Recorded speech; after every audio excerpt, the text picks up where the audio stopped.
Welcome back to the deep dive.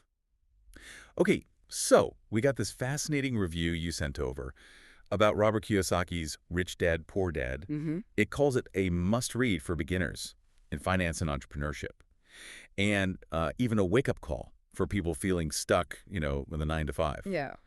So our mission today really is to unpack that, dig into the core ideas, the philosophies, the insights that still feel pretty challenging to, well, conventional thinking about money. And that phrase wake up call, I think that really nails it. It's not Okay. just like a list of ticks. It pushes a whole different perspective on money, mostly through comparing these two father figures in his A life. rich dad and the poor dad. Exactly. It sort of forces you to think about which path you're on or which one you want to be on. Okay, so let's get into that core story. He's got his actual dad, the poor dad, Right. Highly educated, worked hard. focused on, good grades, job Yeah. security, working for money.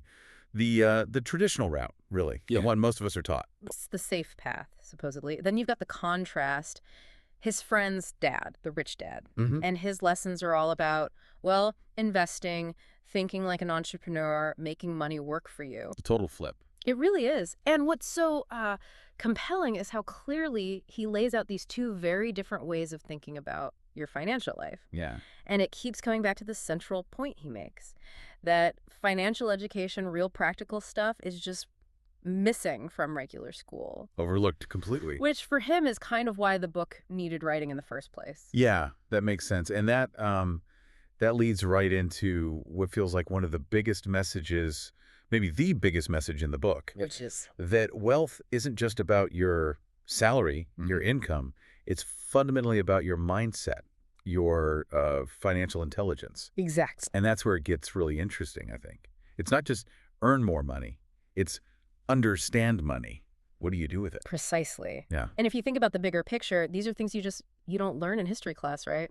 The rich dad pushes specific ideas, things like knowing the difference between an asset and a liability. That's a huge one in the book. It is. And investing, especially real estate, comes up a lot. And building passive income streams, income you don't have to actively work for hour by hour. And he defines assets and liabilities so simply, doesn't he? Like an asset puts money in your pocket. And a liability takes money out. Yeah.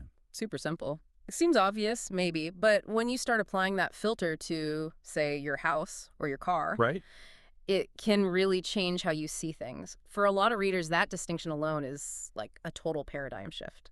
And I think how he presents it is key too, like your review mentioned.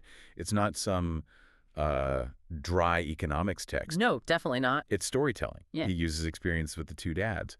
And that makes these potentially